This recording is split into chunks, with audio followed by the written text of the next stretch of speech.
Hi hi everyone, welcome Sanvi exam ಅಕಾಡೆಮಿಗೆ ಎಲ್ಲರಿಗೂ ಮತ್ತೊಮ್ಮೆ ಆತ್ಮೀಯವಾದಂತಹ ಸ್ವಾಗತ.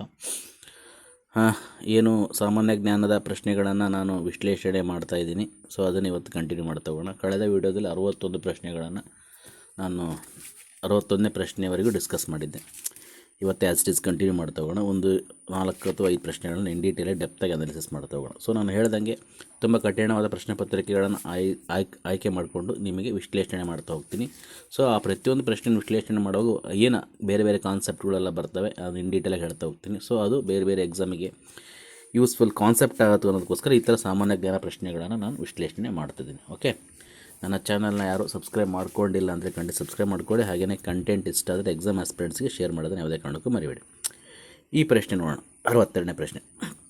ಈ ಕೆಳಗಿನವುಗಳಲ್ಲಿ ಯಾವುದು ಯೋಗ್ಯವಾದ ಕೆಲಸದ ಮೇಲೆ ಸುಸ್ಥಿರ ಅಭಿವೃದ್ಧಿಗಾಗಿ ವಿಶ್ವಸಂಸ್ಥೆಯ 2030 ಕಾರ್ಯಸೂಚಿಯಲ್ಲಿಲ್ಲ? ಉದ್ಯೋಗ ಸೃಷ್ಟಿ, ಸಾಮಾಜಿಕ ರಕ್ಷಣೆ, ಕೆಲಸದಲ್ಲಿ ಹಕ್ಕುಗಳು, ಸಾಮಾಜಿಕ ಸಂವಾದ ಯಾವುದಿಲ್ಲ ಅಂತ ಕೇಳಿದ್ದಾನೆ. Which among the following is not is the United Nations 2030 Agenda for Sustainable Development and Decent Work, Employment Creation, Social Protection, Rights at Work, Social Dialogues. Okay, ಇನ್ನು ಎಕ್ಸ್ಪ್ಲನೇಷನ್ ನೋಡೋದಾದರೆ ಮುಖ್ಯವಾಗಿ ವಿಶ್ವಸಂಸ್ಥೆ ಅಂತಾರಾಷ್ಟ್ರೀಯ ಕಾರ್ಮಿಕ ಸಂಘಟನೆ ಏನಿದೆ, ಇಂಟರ್ನ್ಯಾಷನಲ್ ಲೇಬರ್ ಆರ್ಗನೈಸೇಷನ್ ILO, ಯೋಗ್ಯ ಕೆಲಸ ಅಥವಾ ಡೀಸೆಂಟ್ ವರ್ಕ್ ಅಂತ ಕರೀತೆ ಎಂಬ ಪರಿಕಲ್ಪನೆಯನ್ನು ಮುಂದಿಡ್ತು. ಸೊ ಅದರ ಪ್ರಮುಖವಾದ 4 ಸ್ತಂಭಗಳು ಯಾವಪ್ಪ ಅಂದರೆ ಉದ್ಯೋಗ ಸೃಷ್ಟಿ, ಸಾಮಾಜಿಕ ರಕ್ಷಣೆ, ಕೆಲಸದಲ್ಲಿ ಹಕ್ಕುಗಳು, ಸಾಮಾಜಿಕ ಸಂವಾದ. ಉದ್ಯೋಗ ಸೃಷ್ಟಿ ಅಂದರೆ ಎಲ್ಲರಿಗೂ ಉತ್ಪಾದಕ ಮತ್ತು ನ್ಯಾಯಯುತ ಆದಾಯ ತರುವಂತಹ ಉದ್ಯೋಗಾವಕಾಶಗಳನ್ನು ಸೃಷ್ಟಿಸುವುದು. ಸಾಮಾಜಿಕ ರಕ್ಷಣೆ ಕಾರ್ಮಿಕರಿಗೆ ಆರೋಗ್ಯ, ನಿವೃತ್ತಿ ಮತ್ತು ಇತರ ಸಾಮಾಜಿಕ ಭದ್ರತೆಗಳನ್ನು ಒದಗಿಸುವುದು. ಕೆಲಸದಲ್ಲಿ ಹಕ್ಕುಗಳೆಂದರೆ ಕಾರ್ಮಿಕರ ಹಕ್ಕುಗಳನ್ನು ಗೌರವಿಸುವುದು ಮತ್ತು ರಕ್ಷಿಸುವುದು ಮತ್ತು ಉತ್ತೇಜಿಸುವುದು. ಸಾಮಾಜಿಕ ಸಂವಾದ ಅಂದರೆ ಸರ್ಕಾರಗಳು, ಉದ್ಯೋಗದಾತರು ಮತ್ತು ಕಾರ್ಮಿಕರ ನಡುವೆ ಮಾತುಕತೆ ಮೂಲಕ ಕೆಲಸದ ನೀತಿಗಳನ್ನು ರೂಪಿಸುವುದು. ಸೊ ಏನಪ್ಪ ಅಂದರೆ ಆನ್ಸರು 4 ಏನು ಕೊಟ್ಟಿದ್ದಾನೆಲ್ಲ ಎಲ್ಲ ಆಯ್ಕೆಗಳು ಯೋಗ್ಯ ಕೆಲಸ ಅಂದರೆ ಡೀಸೆಂಟ್ ವರ್ಕಲ್ಲೇ ಕಾರ್ಯಸೂಚಿ ಅವಿಭಾಜ್ಯ ಅಂಗಿಗಳಾಗಿವೆ. ಬಟ್ ಪ್ರಶ್ನೆ ಏನು ಮಾಡಿದ್ದಾನೆ, ಯಾವುದು ಭಾಗವಾಗಿಲ್ಲ, ನಾಟ್ ಅಂದರೆ ಅರ್ಜೆಂಟ್ ಅಂತ ಕೇಳಲಾಗಿದೆ. ಮೋಸ್ಟ್ಲಿ ತಪ್ಪಾಗಿದೆ. ಯಾಕೆಂದರೆ ಎಲ್ಲ ಕೊಟ್ಟಿರುವಂತಹ ಕಾರ್ಯಸೂಚಿಯು ಭಾಗವಾಗಿರೋದ್ರೆ ಈ ಪ್ರಶ್ನೆ ತಾಂತ್ರಿಕವಾಗಿ ತಪ್ಪಾಗಿದೆ. ಯಾಕಂದರೆ ಬಹುಶಃ ಅಲ್ಲೇನು ಹೇಳಿದ್ರೆ ಯಾವುದು ಕಾರ್ಯಸೂಚಿ ಭಾಗವಾಗಿದೆ ಅಂತ ಕೇಳಬೇಕಾಗಿತ್ತು, ಯಾವುದು ಆಗಿಲ್ಲ ಅಂತ ಕೇಳೇನೆ. ಸೊ ಹಂಗೇನಾದ್ರೆ ಯಾವುದು ಭಾಗವಾಗಿದೆ ಅಂತ ಕೇಳಿದ್ರೆ ಆಲ್ ಆಫ್ ದ ಎಬವ್ 4 ಮೇಲೆ ಆನ್ಸರ್ ಆಗ್ತಿತ್ತು. ಸೊ ಹಾಗಾಗಿ ಈ ಕೆಳಗಿನ ಯಾವುದು ಯೋಗ್ಯವಾದ ಕೆಲಸ ಸುಸ್ಥಿರ ಅಭಿವೃದ್ಧಿಗೆ ವಿಶ್ವಸಂಸ್ಥೆ ಅಂದರೆ ಯಾವುದು ಯೋಗ್ಯವಾದ ಕೆಲಸದ ಮೇಲೆ ಸುಸ್ಥಿರ ಅಭಿವೃದ್ಧಿಗಾಗಿ ವಿಶ್ವಸಂಸ್ಥೆ 2030 ಕಾರ್ಯಸೂಚಿಯಲ್ಲಿದೆ ಅಂತ ಕೇಳಿದರೆ ಇವು 4 ಇದೆ ಅಂತಲೇ ಹೇಳ್ಬೋದಿತ್ತು. ಬಟ್ ಇಲ್ಲಿ ಇಲ್ಲ ಅಂತ ಕೇಳಿದಾನೆ. ಬಟ್ ಆ್ಯಕ್ಚುಲಿ ಪ್ರಶ್ನೆ ತಪ್ಪಿದೆ. ಇವೆಲ್ಲವೂ ಇದೆ ಅಂದ್ಕೊಂಡ್ರೆ ಈ ಎಲ್ಲವೂ ಏನಿದ್ದಾವೆ 2030 ವಿಶ್ವಸಂಸ್ಥೆಯ ಕಾರ್ಯಸೂಚಿಯಲ್ಲಿ ಸುಸ್ಥಿರ ಅಭಿವೃದ್ಧಿಗಾಗಿ ಯೋಗ್ಯವಾದ ಕೆಲಸದ ಮೇಲೆ ಇರುವಂತಹ ಕಾರ್ಯಸೂಚಿಗಳು 4: ಉದ್ಯೋಗ ಸೃಷ್ಟಿ, ಸಾಮಾಜಿಕ ರಕ್ಷಣೆ, ಕೆಲಸದಲ್ಲಿ ಹಕ್ಕುಗಳು, ಸಾಮಾಜಿಕ ಸಂವಾದ. ಸ್ವಲ್ಪ ತಪ್ಪಿದೆ. ಕಾರ್ಯಸೂಚಿಯಲ್ಲಿ ಯಾವ ವಿಧಾವ ಅಂತ ಕೇಳಿದರೆ ಎಲ್ಲವೂ ಇದ್ದಾವೆ ಅಂತ ಅರ್ಥ. ಇಲ್ಲ ಅಂದರೆ ಎಲ್ಲವೂ ಇದ್ದಾವೆ, ಇಲ್ಲ ಅನ್ನೋಕ್ಕೆ ಬರಲ್ಲ. ಸೊ ಹಾಗೆ ಪ್ರಶ್ನೆ ಸ್ವಲ್ಪ ತಪ್ಪಿದೆ. ಬಟ್ ಇದೆ ಅಂದ್ಕೊಂಡ್ರೆ ಇವೆಲ್ಲ ಇದೆ ಅಂತ ಅಂದ್ಕೊಳ್ಳಿ. ಓಕೆ, ನೆಕ್ಸ್ಟ್ ಪ್ರಶ್ನೆ. ಸೊ ಪಟ್ಟಿ 1, ಪಟ್ಟಿ 2. ಸೊ ಇದರಲ್ಲಿ ಪಟ್ಟಿ 1ರಲ್ಲಿ ಗ್ಯಾಟ್ಸ್, IMF, SDR, IDA ಕೊಟ್ಟಾನೆ. ಪಟ್ಟಿ 2 ಮೃದು ಸಾಲ, ಪೇಪರ್ ಗೋಲ್ಡು, ಅತಿ ನೆಚ್ಚಿನ ರಾಷ್ಟ್ರ, ಉತ್ತಮ ಸಮಿತಿಯ ರಕ್ಷಕ ಅಂತ ಕೊಟ್ಟಿದ್ದಾನೆ. ಸೊ ಮ್ಯಾಚ್ ಮಾಡಬೇಕು. ಓಕೆ, ಸೇಮ್ ಗ್ಯಾಟ್ಸ್, IMF, SDR, IDA, soft loan window, paper gold, most favoured nations, clauses, guardian of good conduct ಅಂತ. ಓಕೆ, ಸೊ ಮ್ಯಾಚ್ ಮಾಡೋಣ. ಸೊ ಫಸ್ಟ್ ಪಟ್ಟಿ 1ನಲ್ಲಿ ಗ್ಯಾಟ್ಸ್ ಇದೆ ಅಲ್ವಾ. ಗ್ಯಾಟ್ಸ್ ಅಂದರೆ ಏನಂತ, general agreement on tariff and trade ಅಂತೇಳಿ, ಟ್ಯಾರಿಫ್ಸ್ ಆ್ಯಂಡ್ ಟ್ರೇಡ್ ಎಂದು ಕರೆಯಲ್ಪಡುವ ಒಂದು ಒಪ್ಪಂದನೇ ಗ್ಯಾಟ್ಸ್. ಇದು ಅಂತಾರಾಷ್ಟ್ರೀಯ ವ್ಯಾಪಾರವನ್ನು ಸುಗಮಗೊಳಿಸಲು ಮತ್ತು ಸುಂಕಗಳನ್ನು ಕಡಿಮೆ ಮಾಡಲು ನಮಗೆ ಸ್ಥಾಪಿಸಲಾದ ಒಂದು ವ್ಯವಸ್ಥೆನೇ ಗ್ಯಾಟ್ಸ್. ಇನ್ನು IMF ಇದು ಇಂಟರ್ನ್ಯಾಷನಲ್ ಮಾನಿಟರಿ ಫಂಡ್. ಇದು ಒಂದು ಅಂತಾರಾಷ್ಟ್ರೀಯ ಹಣಕಾಸು ಸಂಸ್ಥೆ. ಇದು ಜಾಗತಿಕ ಹಣಕಾಸು ಸ್ಥಿರತೆಯನ್ನು ಏನು ಮಾಡುತ್ತೆ, ಉತ್ತೇಜಿಸುತ್ತೆ. ಜೊತೆಗೆ ಅಂತಾರಾಷ್ಟ್ರೀಯ ವ್ಯಾಪಾರವನ್ನು ಸುಗಮಗೊಳಿಸುತ್ತೆ ಮತ್ತು ಆರ್ಥಿಕ ಸಂಕಷ್ಟದ ದೇಶಗಳಿಗೆ ಏನು ಮಾಡುತ್ತೆ, ಸಾಲವನ್ನು ನೀಡುತ್ತೆ. ಇನ್ನು SDR ಇದು SDR ಸ್ಪೆಷಲ್ ಡ್ರಾಯಿಂಗ್ ರೈಟ್ಸ್ ಅಂತ ಕರಿತೀವಿ. ಇದನ್ನು ಕಾಗದ ಚಿನ್ನ ಅಥವಾ ಪೇಪರ್ ಗೋಲ್ಡ್ ಅಂತ ಸಹ ಕರಿತೀವಿ. ಇದು ಅಂತಾರಾಷ್ಟ್ರೀಯ ಹಣಕಾಸು ನಿಧಿಯಿಂದ IMFನಿಂದ ರಚಿಸಲಾದ ಒಂದು ರೀತಿಯ ರಿಸರ್ವ್ ಅಸೆಟ್ ಅಥವಾ ಮೀಸಲು ಆಸ್ತಿ ಅಂತ ಕರಿತೀವಿ. ಇದು ನಗದು ಹಣವಲ್ಲ, ಆದರೆ ಇದು ವಿವಿಧ ದೇಶಗಳ ಕರೆನ್ಸಿಗಳ ಮೌಲ್ಯವನ್ನು ಆಧರಿಸಿದ ಒಂದು ಲೆಕ್ಕಪತ್ರ ಘಟಕ, ಅಕೌಂಟಿಂಗ್ ಯೂನಿಟ್ ಅಂತ ಕರೀತೀವಿ. ಇನ್ನು IDA ಇಂಟರ್ನ್ಯಾಷನಲ್ ಡೆವಲಪ್ಮೆಂಟ್ ಅಸೋಸಿಯೇಷನ್. ಇದು ವಿಶ್ವ ಬ್ಯಾಂಕ್ ಸಮೂಹದ ಒಂದು ಭಾಗ. ಇದು ಬಡ ದೇಶಗಳಿಗೆ ಬಹಳ ಕಡಿಮೆ ಬಡ್ಡಿ ದರದಲ್ಲಿ ಅಥವಾ ಬಡ್ಡಿರಹಿತವಾಗಿ ಸಾಲಗಳನ್ನು ಒದಗಿಸುತ್ತೆ. ಈ ಸಾಲಗಳನ್ನು ಸಾಮಾನ್ಯವಾಗಿ ಸಾಫ್ಟ್ ಲೋನ್ ಎಂದು ಕರಿತೀವಿ ನಾವು. ಆದ್ದರಿಂದ ಸಾಫ್ಟ್ ಲೋನ್ ವಿಂಡೋ ಅಂತೇಳಿ ಇದನ್ನು ಗುರುತಿಸ್ತೀವಿ, ಅದು IDAಯನ್ನು. ಇನ್ನು ಪಟ್ಟಿ 2 ಅಲ್ಲಿ ಏನು ಕೊಟ್ಟಿದ್ದ, ಸಾಫ್ಟ್ ಲೋನ್ ವಿಂಡೋ ಕಡಿಮೆ ಬಡ್ಡಿ ದರದಲ್ಲಿ ಅಥವಾ ಬಡ್ಡಿ ರಹಿತವಾಗಿ ನೀಡುವ ಸಾಲಗಳ ವ್ಯವಸ್ಥೆಯನ್ನು ನಾವು ಸಾಫ್ಟ್ ಲೋನ್ ವಿಂಡೋ ಅಂತ ಕರಿತೀವಿ. ಇನ್ನು ಪೇಪರ್ ಗೋಲ್ಡ್ ಅಂದರೆ ಕಾಗದ ಚಿನ್ನ ಎಂದು ಕರೆಯಲ್ಪಡುವಂಥ ಒಂದು ಹಣಕಾಸಿನ ಘಟಕಕ್ಕೆ ನಾವು ಪೇಪರ್ ಗೋಲ್ಡ್ ಅಂತ ಕರಿತೀವಿ. ಮೋಸ್ಟ್ ಫೇವರ್ಡ್ ನೇಷನ್ಸ್ ಕ್ಲಾಸಲ್ಲಿ ಒಂದು ದೇಶ ಇನ್ನೊಂದು ದೇಶಕ್ಕೆ ನೀಡುವ ವ್ಯಾಪಾರ ರಿಯಾಯಿತಿಗಳನ್ನು ಮತ್ತು ಇತರ ಎಲ್ಲ ವ್ಯಾಪಾರ ಪಾಲುದಾರರಿಗೆ ವಿಸ್ತರಿಸುವ ಒಂದು ನಿಯಮವನ್ನೇ ನಾವು ಮೋಸ್ಟ್ ಫೇವರ್ಡ್ ನೇಷನ್ಸ್ ಅಂತ ಕರಿತೀವಿ. ಇದು ಸಾಮಾನ್ಯವಾಗಿ ಗ್ಯಾಟ್ ಅಥವಾ WTO ಒಪ್ಪಂದಗಳಲ್ಲಿ ಕಂಡುಬರುತ್ತೆ. ಇದು ಗಾರ್ಡಿಯನ್ ಆಫ್ ಗುಡ್ ಕಂಡಕ್ಟ್ ಅಂದರೆ ಸಾಮಾನ್ಯ IMF ಅನ್ನು ಈ ರೀತಿ ಕರಿತೀವಿ ನಾವು. IMFನೇ ಗಾರ್ಡಿಯನ್ ಆಫ್ ಗುಡ್ ಕಂಡಕ್ಟ್ ಅಂತ ಕರಿತೀವಿ. ಯಾಕಂದರೆ ಇದು ದೇಶಗಳ ಆರ್ಥಿಕ ನೀತಿಗಳನ್ನು ಪರೀಕ್ಷಿಸಿ ಅವು ಸರಿಯಾದ ಮಾರ್ಗದಲ್ಲಿವೆ ಎಂದು ಖಚಿತಪಡಿಸಿಕೊಳ್ಳೋ IMF ಮಾಡುತ್ತೆ, ಸಹಾಯ ಮಾಡುತ್ತೆ. ಸೊ ಮ್ಯಾಚ್ ಮಾಡೋದಾದರೆ ಗ್ಯಾಟ್ಸ್ನೊಂದಿಗೆ ಏನಾಗುತ್ತೆ, ಮೋಸ್ಟ್ ಫೇವರ್ಡ್ ನೇಷನ್ ಹೊಂದ್ಕೊಳ್ಳುತ್ತೆ. ಥರ್ಡು IMFನೊಂದಿಗೆ fourth guardian of good conduct ಹೊಂದ್ಕೊಳ್ಳುತ್ತೆ. SDR ಒಂದು ಪೇಪರ್ ಗೋಲ್ಡ್ ಹೊಂದ್ಕೊಳ್ಳುತ್ತೆ 2. ID ಒಂದಿಗೆ ಒಂದು ಸಾಫ್ಟ್ವೇರ್ ಹೊಂದ್ಕೊಳ್ಳುತ್ತೆ. ಸೊ ಆನ್ಸರ್ ಏನಾಗುತ್ತೆ, ಆಯ್ಕೆ 2 ಆಗುತ್ತೆ. So answer 2. ಗ್ಯಾಟ್ಸಿಗೆ ಅತಿ ನೆಚ್ಚಿನ ರಾಷ್ಟ್ರ ಅಥವಾ ಖಂಡಿಕೆ, IMFಗೆ ಉತ್ತಮ ಸಮಿತಿ ರಕ್ಷಕ, SDRಗೆ ಪೇಪರ್ ಗೋಲ್ಡ್. ಗ್ಯಾಟ್ಸಿಗೆ ಅತಿ ನೆಚ್ಚಿನ ರಾಷ್ಟ್ರ ಖಂಡಿಕೆ, IMFಗೆ ಉತ್ತಮ ಸಮಿತಿಯ ರಕ್ಷಕ, SDRಗೆ ಪೇಪರ್ ಗೋಲ್ಡು, IDAಗೆ ಮೃದು ಸಾಲದ ದ್ವಾರ. So answer 2. ಓಕೆ, ಈ ಪ್ರಶ್ನೆ ಬಗ್ಗೆ ಏನಾದರೂ ಡೌಟ್ ಇದ್ದರೆ ಖಂಡಿತ ಕಮೆಂಟ್ ಮಾಡಿ. ಸ್ವಲ್ಪ ಎಕ್ಸ್ಪ್ಲನೇಷನ್ ನೋಡ್ತಾ ಹೋಗೋಣ. ಗ್ಯಾಟ್ಸ್ general agreement on tariff and trade. ಇದ್ರ ಬಗ್ಗೆ ತಿಳ್ಕೊಳ್ಳೋದಾದರೆ ಈ ಗ್ಯಾಟ್ ಅನ್ನೋದು ಸರಕುಗಳ ಮೇಲಿನ ಸುಂಕ ಮತ್ತು ವ್ಯಾಪಾರದ ಒಂದು ಸಾಮಾನ್ಯ ಒಪ್ಪಂದ, general agreement on tariff and trade. ಇದು 2ನೇ ಮಹಾಯುದ್ಧದ ನಂತರ 1948ರಲ್ಲಿ ಅಂತಾರಾಷ್ಟ್ರೀಯ ವ್ಯಾಪಾರವನ್ನು ಸುಗಮಗೊಳಿಸಲು ಮತ್ತು ಸುಂಕಗಳನ್ನು ಕಡಿಮೆ ಮಾಡಲು ಸ್ಥಾಪಿಸಲಾದ ಒಂದು ಬಹುರಾಷ್ಟ್ರೀಯ ಒಪ್ಪಂದ ಅಂತಲೇ ಹೇಳ್ಬೋದು. ಸೊ ಇದರ ಮುಖ್ಯ ಉದ್ದೇಶ ಏನಪ್ಪ ಅಂದರೆ ವ್ಯಾಪಾರಕ್ಕಿರುವ ಅಡೆತಡೆಗಳನ್ನು ಕಡಿಮೆ ಮಾಡೋದು ಮತ್ತು ಅಂತಾರಾಷ್ಟ್ರೀಯ ವ್ಯಾಪಾರ ಸಂಬಂಧಗಳನ್ನು ಸುಧಾರಿಸೋದು. ಈ ಒಪ್ಪಂದದ ಪ್ರಮುಖ ತತ್ವಗಳಲ್ಲಿ ಒಂದು ಅತ್ಯಂತ ಒಲವಿನ ರಾಷ್ಟ್ರ, ಮೋಸ್ಟ್ ಫೇವರ್ಡ್ ನೇಷನ್ಸ್, MFN ಗುರುತಿಸೋದು. ಅಂದರೆ ಪ್ರಮುಖ ತತ್ವಗಳಲ್ಲಿ ಒಂದೇನಾದರೂ ಅತ್ಯಂತ ಒಲವಿನ ರಾಷ್ಟ್ರ, ಮೋಸ್ಟ್ ಫೇವರ್ಡ್ ನೇಷನ್, MFN ಹೇಳೋದು. ಇದರ ಪ್ರಕಾರ ಒಂದು ದೇಶವು ತನ್ನ ವ್ಯಾಪಾರ ಪಾಲುದಾರ ರಾಷ್ಟ್ರಕ್ಕೆ ಯಾವುದೇ ರಿಯಾಯಿತಿ, ಅನುಕೂಲ ಅಥವಾ ವಿಶೇಷ ಸೌಲಭ್ಯ ನೀಡಿದರೆ ಅದನ್ನು ಗ್ಯಾಟ್ ಒಪ್ಪಂದಕ್ಕೆ ಸಹಿ ಹಾಕಿದ ಎಲ್ಲ ಇತರ ರಾಷ್ಟ್ರಗಳಿಗೂ ಸ್ವಯಂಚಾಲಿತವಾಗಿ ವಿಸ್ತರಿಸಬೇಕಾಗುತ್ತೆ. ಇದರ ಉದ್ದೇಶ ಏನಪ್ಪ ಅಂದರೆ ಯಾವುದೇ ರಾಷ್ಟ್ರಕ್ಕೆ ಅನಗತ್ಯವಾಗಿ ಭೇದ ಭಾವ ಮಾಡದಂತೆ ನೋಡಿಕೊಳ್ಳೋದು ಇಂಪಾರ್ಟೆಂಟ್. 1995ರಲ್ಲಿ ವಿಶ್ವ ವ್ಯಾಪಾರ ಸಂಸ್ಥೆ WTO ಅಂದರೆ ವರ್ಲ್ಡ್ ಆರ್ಗನೈಸೇಷನ್ ಸ್ಥಾಪಿಸಿದಾಗ ಗ್ಯಾಟ್ ಒಪ್ಪಂದವನ್ನು WTO ಅಡಿಯಲ್ಲಿ ಏನಾಯಿತು ವಿಲೀನಗೊಳಿಸಲಾಯಿತು. ಉರುಗ್ವೆ ಸುತ್ತಲ್ಲಿ ಮಾಡ್ತಾರೆ ಇದನ್ನು. Okay, next IMF international monetary fund. So ಈ IMF ಅಂದರೆ ಅಂತಾರಾಷ್ಟ್ರೀಯ ಹಣಕಾಸು ನಿಧಿ, ಇದರ ಸಂಕ್ಷಿಪ್ತ ರೂಪ. ಸೊ ಇದನ್ನು 1944ರಲ್ಲಿ ಸ್ಥಾಪನೆ ಆದ ಒಂದು ಅಂತಾರಾಷ್ಟ್ರೀಯ ಸಂಸ್ಥೆ ಅಂತ ಹೇಳೋದು. ಇದರ ಮುಖ್ಯ ಉದ್ದೇಶ ಏನಪ್ಪ ಅಂದರೆ ಜಾಗತಿಕ ಹಣಕಾಸು ವ್ಯವಸ್ಥೆಯ ಸ್ಥಿರತೆಯನ್ನು ಕಾಪಾಡೋದು, ಸದಸ್ಯ ರಾಷ್ಟ್ರಗಳ ನಡುವೆ ವಿತ್ತೀಯ ಸಹಕಾರ ಉತ್ತೇಜಿಸೋದು, ಅಂತಾರಾಷ್ಟ್ರೀಯ ವ್ಯಾಪಾರ ಮತ್ತು ಉದ್ಯೋಗವನ್ನು ಹೆಚ್ಚಿಸೋದು, ಆರ್ಥಿಕವಾಗಿ ಸಂಕಷ್ಟದಲ್ಲಿರುವ ಸದಸ್ಯ ರಾಷ್ಟ್ರಗಳಿಗೆ ತಾತ್ಕಾಲಿಕವಾಗಿ ಸಾಲಗಳನ್ನು ನೀಡೋದು. ಇದು ಸದಸ್ಯ ರಾಷ್ಟ್ರಗಳ ಆರ್ಥಿಕ ನೀತಿಗಳನ್ನು ನಿರಂತರವಾಗಿ ಪರಿಶೀಲಿಸುತ್ತೆ, ಜೊತೆಗೆ ಸರಿಯಾದ ಆರ್ಥಿಕ ಶಿಸ್ತನ್ನು ಕಾಪಾಡುವಂತೆ ಎಲ್ಲ ದೇಶಗಳಿಗೆ ಸಲಹೆ ನೀಡುತ್ತೆ. ಇದೇ ಕಾರಣಕ್ಕೆ ಇದನ್ನು ಸ್ವಧರ್ತನೆಯ ಅಂದರೆ ಒಳ್ಳೆಯ ಗಾರ್ಡಿಯನ್ ಆಫ್ ಗುಡ್ ಕಂಡಕ್ಟ್ ಅಂತ ಇದನ್ನು ಕರಿತೀವಿ. ಸದ್ವರ್ತನೆಯ ರಕ್ಷಕ. ನೋಡಿ ಕನ್ನಡ ಒಳ್ಳೆ ಚೆನ್ನಾಗಿದೆ. ಸದ್ವರ್ತನೆಯ ಅಂದರೆ ಒಳ್ಳೆಯ ವರ್ತನೆಯ ರಕ್ಷಕ, ಗಾರ್ಡಿಯನ್ ಆಫ್ ಗುಡ್ ಕಂಡಕ್ಟ್ ಅಂತೇಳಿ IMFನ ಕರೀತಾರೆ. SDR the special drawing rights ಅಂತ ಕರಿತೀವಿ. ಸೊ SDR ಎಂಬುದು ವಿಶೇಷ ಡ್ರಾಯಿಂಗ್ ಹಕ್ಕುಗಳು ಎಂಬುದರ ಸಂಕ್ಷಿಪ್ತ ರೂಪ. ಇದನ್ನು ಸಾಮಾನ್ಯವಾಗಿ ಪೇಪರ್ ಗೋಲ್ಡ್, ಕಾಗದ ಚಿನ್ನ ಅಂತ ಕರಿತೀವಿ. ಇದು ಅಂತಾರಾಷ್ಟ್ರೀಯ ಹಣಕಾಸು ನಿಧಿಯಿಂದ IMFನಿಂದ 1969ರಲ್ಲಿ ಸೃಷ್ಟಿಯಾದ ಒಂದು ಪೂರಕ ಅಂತಾರಾಷ್ಟ್ರೀಯ ಮೀಸಲು ಆಸ್ತಿ ಅಂತಲೇ ಕರಿತೀವಿ.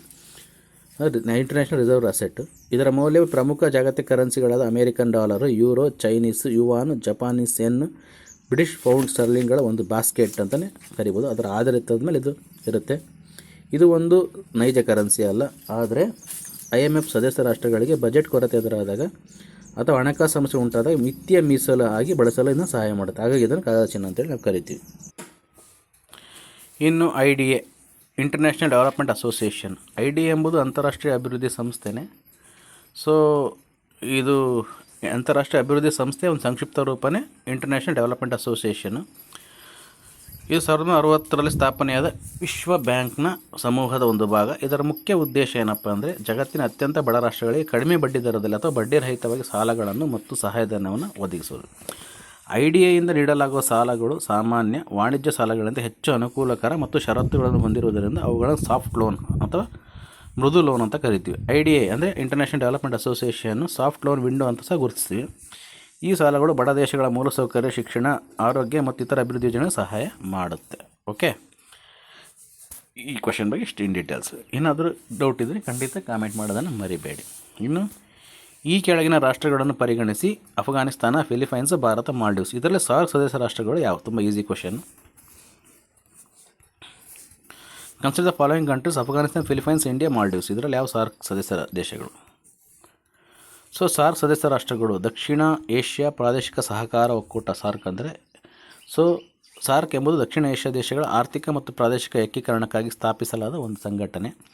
ಈ ಸಂಘಟನೆ 8 ಸದಸ್ಯ ರಾಷ್ಟ್ರಗಳಿವೆ. ಅದರಲ್ಲಿ ಕೊಟ್ಟಿರೋದ್ರಲ್ಲಿ 3 ದೇಶಗಳು: ಅಫ್ಘಾನಿಸ್ತಾನ, ಭಾರತ ಮತ್ತು ಮಾಲ್ಡೀವ್ಸ್. 1, 3, 4 ಜೊತೆಗೆ ಬಾಂಗ್ಲಾದೇಶ, ಭೂತಾನ, ನೇಪಾಳ, ಪಾಕಿಸ್ತಾನ ಕೂಡ ಸಾರ್ಕ್ ಸದಸ್ಯ ರಾಷ್ಟ್ರಗಳಾಗಿವೆ.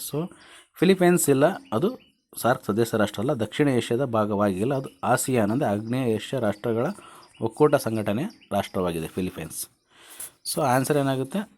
1, 3, 4 ಆಯ್ಕೆ 2. ಈ ಕೆಳಗಿನ ರಾಷ್ಟ್ರಗಳಲ್ಲಿ ಅಫ್ಘಾನಿಸ್ತಾನ, ಭಾರತ, ಮಾಲ್ಡೀವ್ಸ್ ಯಾವ್ಯಾವು? 1, 3, 4 2 ಇವು ಎಲ್ಲವೂ ಸಾರ್ಕ್ನ ಸದಸ್ಯ ರಾಷ್ಟ್ರಗಳು. ಫಿಲಿಪೈನ್ಸ್ ಇದೆಯಲ್ಲ, ಆಸಿಯಾನ್ನ ಸದಸ್ಯ. ಓಕೆ, ಇನ್ನು ಸಾರ್ಕ್ ಬಗ್ಗೆ ತಿಳ್ಕೊಳ್ಳೋದು: SAARC south Asian association for regional cooperation, Dakshina Asia ಪ್ರಾದೇಶಿಕ ಸಹಕಾರ ಒಕ್ಕೂಟ. ಇದು ದಕ್ಷಿಣ ಏಷ್ಯಾದ ದೇಶಗಳ ನಡುವೆ ಆರ್ಥಿಕ, ತಾಂತ್ರಿಕ, ಸಾಮಾಜಿಕ ಮತ್ತು ಸಾಂಸ್ಕೃತಿಕ ಸಹಕಾರವನ್ನು ಉತ್ತೇಜಿಸುವ ಉದ್ದೇಶದಿಂದ ಸ್ಥಾಪಿಸಲಾದ ಒಂದು ಪ್ರಾದೇಶಿಕ ಸಂಸ್ಥೆ. ಸ್ಥಾಪನೆ ಡಿಸೆಂಬರ್ 8, 1985 ಬಾಂಗ್ಲಾದೇಶ ಢಾಕಾದಲ್ಲಿ ಸ್ಥಾಪಿಸಲಾಯಿತು. ಪ್ರಧಾನ ಕಚೇರಿ ನೇಪಾಳದ ಕಠ್ಮಂಡುನಲ್ಲಿದೆ. ಸಾರ್ಕ್ ಸದಸ್ಯ ರಾಷ್ಟ್ರಗಳು ಒಟ್ಟು 8 ಸದಸ್ಯ ರಾಷ್ಟ್ರಗಳನ್ನು ಹೊಂದಿದೆ: ಭಾರತ, ಪಾಕಿಸ್ತಾನ, ಬಾಂಗ್ಲಾದೇಶ, ಶ್ರೀಲಂಕಾ, ನೇಪಾಳ, ಭೂತಾನ, ಮಾಲ್ಡೀವ್ಸ್, ಅಫ್ಘಾನಿಸ್ತಾನ. 2007ರಲ್ಲಿ ಸೇರ್ಪಡೆ ಮಾಡಲಾಯಿತು. ಈ ಸಂಸ್ಥೆಯ ಉದ್ದೇಶಗಳು ಪರಸ್ಪರ ನಂಬಿಕೆ, ತಿಳುವಳಿಕೆ ಮತ್ತು ಶಾಂತಿಯನ್ನು ಉತ್ತೇಜಿಸಲಾಗಿದೆ. ಅಫ್ಘಾನಿಸ್ತಾನ ಸಾರ್ಕ್ನ ಸದಸ್ಯ, ಫಿಲಿಪೈನ್ಸ್ ಸಾರ್ಕ್ ಸದಸ್ಯ ಅಲ್ಲ, ಇದು ಆಸಿಯಾನ್ ಅಂದರೆ association for south East Asian nation ಸದಸ್ಯ ರಾಷ್ಟ್ರ. ಭಾರತ ಸಾರ್ಕ್ ಸದಸ್ಯ ಮತ್ತು ಸಂಸ್ಥಾಪಕ ರಾಷ್ಟ್ರ, ಮಾಲ್ಡೀವ್ಸ್ ಸಾರ್ಕ್ನ ಸದಸ್ಯ. ಆದ್ದರಿಂದ ಪ್ರಶ್ನೆಯಲ್ಲಿ ನೀಡಿರೋ ಆನ್ಸರಲ್ಲಿ ಸಾರ್ಕ್ ಸದಸ್ಯ ರಾಷ್ಟ್ರಗಳು ಅಫ್ಘಾನಿಸ್ತಾನ, ಭಾರತ, ಮಾಲ್ಡೀವ್ಸ್ 2. ಓಕೆ, ಏನಾದ್ರು ಡೌಟ್ ಇದ್ದರೆ ಖಂಡಿತ ಕಾಮೆಂಟ್ ಮಾಡಿ. ನೆಕ್ಸ್ಟ್ ಪ್ರಶ್ನೆ: ಪಟ್ಟಿ 1ರ ಜೊತೆಗೆ ಪಟ್ಟಿ 2 ಹೊಂದಿಸಿ ಬರೆಯಿರಿ. Match the following. ಆಹಾರ ಸಂಸ್ಥೆಗಳು: ಆಹಾರ ಮತ್ತು ಕೃಷಿ ಸಂಸ್ಥೆ FAO, ಅಂತಾರಾಷ್ಟ್ರೀಯ ಕಾರ್ಮಿಕ ಸಂಸ್ಥೆ ILO, ಪೆಟ್ರೋಲಿಯಂ ರಫ್ತು ರಾಷ್ಟ್ರಗಳ ಸಂಸ್ಥೆ OPEC, ವಿಶ್ವಸಂಸ್ಥೆ ನೆಲೆ. ಪ್ರಧಾನ ಕಚೇರಿಗಳು UNM Austria, Rome Italy, Nairobi Kenya, Geneva Switzerland. ಯಾವ್ಯಾವ ಸಂಸ್ಥೆಗಳು ಎಲ್ಲೆಲ್ಲಿದ್ದಾವೆ ಅಂತೇಳಿ ಅದಕ್ಕೆ ಪ್ರಧಾನ ಕಚೇರಿಗಳು. ಇಂಗ್ಲೀಷಲ್ಲಿ ಅದೇ. ಒಂದು ಆರ್ಗನೈಸೇಷನ್, ಒಂದು headquarters. Food and agriculture organisation FAO, international labour organisation ILO, organisation of petroleum and exporting countries OPEC OPEC, UN habitat, UN Austria, Rome Italy, Nairobi Kenya, Geneva Switzerland. ಯಾವುದಂತ ನೋಡೋಣ. ಮೊದಲಿಗೆ ಆಹಾರ ಮತ್ತು ಕೃಷಿ ಸಂಸ್ಥೆ. ಇದರ ಪ್ರಧಾನ ಕಚೇರಿ ರೋಮ್ನ ಇಟಲಿಯಲ್ಲಿದೆ. ಈ ಸಂಸ್ಥೆ ಜಾಗತಿಕವಾಗಿ ಹಸಿವನ್ನು ನೀಗಿಸಲು ಮತ್ತು ಆಹಾರ ಭದ್ರತೆಯನ್ನು ಸುಧಾರಿಸುವ ಕೆಲಸವನ್ನು ಮಾಡುತ್ತೆ. ಇನ್ನು ಅಂತಾರಾಷ್ಟ್ರೀಯ ಕಾರ್ಮಿಕ ಸಂಸ್ಥೆ ಇಂಟರ್ನ್ಯಾಷನಲ್ ಲೇಬರ್ ಆರ್ಗನೈಸೇಷನ್, ಇದರ ಪ್ರಧಾನ ಕಚೇರಿ ಜಿನೀವಾ ಸ್ವಿಟ್ಜರ್ಲ್ಯಾಂಡ್ನಲ್ಲಿದೆ. ಇದರ ಕಾರ್ಮಿಕ ಹಕ್ಕುಗಳನ್ನು ರಕ್ಷಿಸುವ ಮತ್ತು ಉತ್ತಮ ಕೆಲಸದ ಪರಿಸ್ಥಿತಿಗಳನ್ನು ಉತ್ತೇಜಿಸಲು ಕೆಲಸ ಮಾಡುತ್ತೆ. ಇನ್ನು ಪೆಟ್ರೋಲಿಯಂ ರಫ್ತು ಮಾಡುವ ದೇಶಗಳ ಸಂಸ್ಥೆ OPEC, ಇದು ಪ್ರಧಾನ ಕಚೇರಿ UN ಆಸ್ಟ್ರಿಯಾದಲ್ಲಿದೆ. ಈ ಸಂಸ್ಥೆ ಸದಸ್ಯ ರಾಷ್ಟ್ರಗಳ ಪೆಟ್ರೋಲಿಯಂ ನೀತಿಗಳನ್ನು ಸಮನ್ವಯಗೊಳಿಸುತ್ತೆ. UN ಹ್ಯಾಬಿಟೇಟ್, ಇದು ಪ್ರಧಾನ ಕಚೇರಿ ನೈರೋಬಿ ಕೀನ್ಯಾದಲ್ಲಿದೆ. ಇದು ಸುಸ್ಥಿರ ಮಾನವ ವಸತಿಗಳನ್ನು ಮತ್ತು ಎಲ್ಲರೂ ಸೂಕ್ತವಾದ ವಸತಿಗಳನ್ನು ಉತ್ತೇಜಿಸುತ್ತೆ. ಸರಿಯಾದ ಆನ್ಸರ್ ಏನಾಗುತ್ತೆ? FAO ಇಟಲಿ ಆಗುತ್ತೆ, ILO ಜಿನೀವಾ ಆಗುತ್ತೆ, OPEC UN ಆಗುತ್ತೆ, UN ಹ್ಯಾಬಿಟೇಟ್ ಕೀನ್ಯಾ ಆಗುತ್ತೆ. ಆನ್ಸರ್ ಏನಾಗುತ್ತೆ? 2 ಆಗುತ್ತೆ. ಆಹಾರ ಮತ್ತು ಕೃಷಿ ಸಂಸ್ಥೆ ಇಟಲಿ ರೋಮಲ್ಲಿದೆ. ಅಂತಾರಾಷ್ಟ್ರೀಯ ಕಾರ್ಮಿಕ ಸಂಸ್ಥೆ ಜಿನೀವಾ ಸ್ವಿಟ್ಜರ್ಲ್ಯಾಂಡಲ್ಲಿದೆ. ಪೆಟ್ರೋಲಿಯಂ ಮತ್ತು ರಫ್ತು ರಾಷ್ಟ್ರಗಳ ಸಂಸ್ಥೆ UN ಆಸ್ಟ್ರೇಲಿಯಾದಲ್ಲಿದೆ.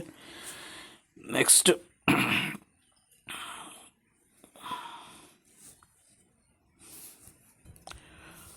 ಇದಾಗುತ್ತೆ ಆನ್ಸರು. 1 ಆಗುತ್ತೆ. ಆಹಾರ ಮತ್ತು ಕೃಷಿ ಸಂಸ್ಥೆ FAO ಎಲ್ಲಿದೆ? ರೋಮ್ನ ಇಟಲಿಯಲ್ಲಿದೆ. ಅಂತಾರಾಷ್ಟ್ರೀಯ ಕಾರ್ಮಿಕ ಸಂಸ್ಥೆ ಎಲ್ಲಿದೆ? ಜಿನೀವಾ ಸ್ವಿಟ್ಜರ್ಲ್ಯಾಂಡ್ರಲ್ಲಿದೆ. ಪೆಟ್ರೋಲಿಯಂ ರಫ್ತು ರಾಷ್ಟ್ರಗಳ ಸಂಸ್ಥೆ OPEC ಇದೆ, UN ಆಸ್ಟ್ರೇಲಿಯಾದಲ್ಲಿದೆ. ವಿಶ್ವಸಂಸ್ಥೆ ಎಲ್ಲಿದೆ? ನೈರೋಬಿ ಕೀನ್ಯಾದಲ್ಲಿದೆ. ಓಕೆ, ಆನ್ಸರ್ 1, 2 ಅಲ್ಲ, 1. ಓಕೆ, ಈ ಕ್ವಶನ್ ಬಗ್ಗೆ ಏನು ಡೌಟ್ ಇದ್ದರೆ ಖಂಡಿತ ಕಮೆಂಟ್ ಮಾಡಿ. ನೆಕ್ಸ್ಟ್ ಆಹಾರ ಮತ್ತು ಕೃಷಿ ಸಂಸ್ಥೆ ಸ್ಥಾಪನೆ ಅಕ್ಟೋಬರ್ 16, 1945 ಸ್ಥಾಪನೆ ಆಯಿತು. ಇದರ ಪ್ರಧಾನ ಕಚೇರಿ ರೋಮ್ನ ಇಟಲಿಯಲ್ಲಿದೆ. ಪ್ರಮುಖ ಉದ್ದೇಶ ಏನಪ್ಪ ಅಂದರೆ ಜಾಗತಿಕವಾಗಿ ಹಸಿವನ್ನು ನೀಗಿಸೋದು, ಜೊತೆಗೆ ಆಹಾರ ಭದ್ರತೆಯನ್ನು ಖಚಿತಪಡಿಸೋದು, ಕೃಷಿ ಉತ್ಪಾದಕತೆ ಹೆಚ್ಚಿಸಲು ಸದಸ್ಯ ರಾಷ್ಟ್ರಗಳಿಗೆ ತಾಂತ್ರಿಕ ಸಹಾಯ ನೀಡೋದು, ಗ್ರಾಮೀಣ ಪ್ರದೇಶದ ಜನರ ಜೀವನ ಮಟ್ಟವನ್ನು ಸುಧಾರಿಸೋದು, ಕೃಷಿ, ಅರಣ್ಯ ಮತ್ತು ಮೀನುಗಾರಿಕೆ ಸಂಪನ್ಮೂಲಗಳ ಸುಸ್ಥಿರ ನಿರ್ವಹಣೆಗೆ ಸಹಾಯ ಮಾಡೋದು. ಅಂತಾರಾಷ್ಟ್ರೀಯ ಕಾರ್ಮಿಕ ಸಂಸ್ಥೆ 1919 ಸ್ಥಾಪನೆ ಆಯಿತು. ಇದು ವಿಶ್ವಸಂಸ್ಥೆಯ ಹಳೆಯ ಸಂಸ್ಥೆಗಳಲ್ಲಿ ಒಂದು. ಇದರ ಪ್ರಧಾನ ಕಚೇರಿ ಜಿನೀವಾ ಸ್ವಿಟ್ಜರ್ಲ್ಯಾಂಡ್ನಲ್ಲಿದೆ. ಪ್ರಮುಖ ಉದ್ದೇಶ ಕಾರ್ಮಿಕರ ಹಕ್ಕುಗಳನ್ನು ರಕ್ಷಣೆ ಮಾಡೋದು ಮತ್ತು ಉತ್ತಮ ಕೆಲಸದ ಪರಿಸ್ಥಿತಿಗಳನ್ನು ಖಚಿತಪಡಿಸಿಕೊಳ್ಳೋದು. ಪ್ರಪಂಚಾದ್ಯಂತ ಸಾಮಾಜಿಕ ನ್ಯಾಯ ಮತ್ತು ಶಾಂತಿಯನ್ನು ಉತ್ತೇಜಿಸೋದು, ಬಾಲ್ಯ ಕಾರ್ಮಿಕ ಪದ್ಧತಿ ನಿರ್ಮೂಲನೆ ಮಾಡೋದು, ಲಿಂಗ ಸಮಾನತೆ ಮತ್ತು ಕಾರ್ಮಿಕ ರಕ್ಷಣೆಗಾಗಿ ಅಂತಾರಾಷ್ಟ್ರೀಯ ಮಾನದಂಡಗಳನ್ನು ರೂಪಿಸೋದು. ಇನ್ನು ಪೆಟ್ರೋಲಿಯಂ ರಫ್ತು ಮಾಡುವ ದೇಶಗಳ ಸಂಸ್ಥೆ OPEC ಅಥವಾ ಸ್ಥಾಪನೆ 1960ರಲ್ಲಿ ಕಚೇರಿ ಇದರ ಪ್ರಧಾನ ಕಚೇರಿ ವಿಯೆನ್ನಾ ಆಸ್ಟ್ರಿಯಾ ದೇಶದಲ್ಲಿದೆ. ಪ್ರಮುಖ ಉದ್ದೇಶಗಳು ಸದಸ್ಯ ರಾಷ್ಟ್ರಗಳ ಪೆಟ್ರೋಲಿಯಂ ನೀತಿಗಳನ್ನು ಸಮನ್ವಯಗೊಳಿಸುವುದು ಮತ್ತು ಏಕರೂಪಗೊಳಿಸುವುದು, ತೈಲ ಮಾರುಕಟ್ಟೆಯಲ್ಲಿ ಸ್ಥಿರತೆಯನ್ನು ಖಚಿತಪಡಿಸಿಕೊಳ್ಳುವುದು, ತೈಲ ರಫ್ತು ಮಾಡುವ ದೇಶಗಳ ಹಿತಾಸಕ್ತಿಗಳನ್ನು ರಕ್ಷಿಸುವುದು, ತೈಲ ದರಗಳನ್ನು ಏರಿಳಿತಗಳನ್ನು ನಿಯಂತ್ರಣೆ ಮಾಡೋದು. ಇನ್ನು UN ಹ್ಯಾಬಿಟೇಟ್ ಸ್ಥಾಪನೆ 1978ರಲ್ಲಿ ಸ್ಥಾಪನೆಯಾಯಿತು. ಪ್ರಧಾನ ಕಚೇರಿ ನೈರೋಬಿ ಕೆನ್ಯಾದಲ್ಲಿದೆ. ಪ್ರಮುಖ ಉದ್ದೇಶಗಳು ಜಾಗತಿಕವಾಗಿ ಸುಸ್ಥಿರ ನಗರ ವಸಾಹತುಗಳನ್ನು ಮತ್ತು ಎಲ್ಲರಿಗೂ ಸೂಕ್ತವಾದ ವಸತಿಗಳನ್ನು ಉತ್ತೇಜಿಸುವುದು, ನಗರ ಪ್ರದೇಶಗಳಲ್ಲಿ ಮೂಲಸೌಕರ್ಯ ಸೌಲಭ್ಯಗಳು ಮತ್ತು ಸೇವೆಗಳನ್ನು ಸುಧಾರಿಸಲು ದೇಶಗಳಿಗೆ ಸಹಾಯ ಮಾಡೋದು, ನಗರ ಯೋಜನೆಗಳಲ್ಲಿ ಉತ್ತಮ ಅಭ್ಯಾಸಗಳನ್ನು ಹಂಚಿಕೊಳ್ಳೋದು. ಓಕೆ, ಇಷ್ಟು 5 ಪ್ರಶ್ನೆಗಳು ಇನ್ ಡೀಟೇಲ್ಸು. ಖಂಡಿತ ವೆರಿ ಯೂಸ್ಫುಲ್ ಕಾನ್ಸೆಪ್ಟ್ಗಳೇ ನಾನು ಹೇಳಿದ್ದೀನಿ ಅಂತ ಅನಿಸುತ್ತೆ. ಖಂಡಿತ ಕ್ಲಾಸ್ ಕೇಳೋ ನೋಟ್ಸ್ ಮಾಡ್ಕೊಳ್ಳಿ. ಹಾಗೆಯೇ ಯಾರನ್ನ ಚಾನಲ್ ಸಬ್ಸ್ಕ್ರೈಬ್ ಮಾಡ್ಕೊಳ್ಳದೆ ನೋಡ್ತಿದ್ದೀರಿ, ಖಂಡಿತ ಸಬ್ಸ್ಕ್ರೈಬ್ ಮಾಡ್ಕೊಂಡು ನೋಡಿ ಅಂತ ಹೇಳ್ತಾ, ಕಂಟೆಂಟ್ ಇಷ್ಟ ಆದರೆ ಎಕ್ಸಾಮ್ ಆಸ್ಪಿರೆಂಟ್ಸಿಗೆ ಶೇರ್ ಮಾಡೋದು ಮರಿಬೇಡಿ ಅಂತ ಹೇಳ್ತಾ ಈ ಕ್ಲಾಸ್ನ ಇಲ್ಲಿ ಮುಗಿಸ್ತಿದ್ದೀನಿ. Once again all of you thank you.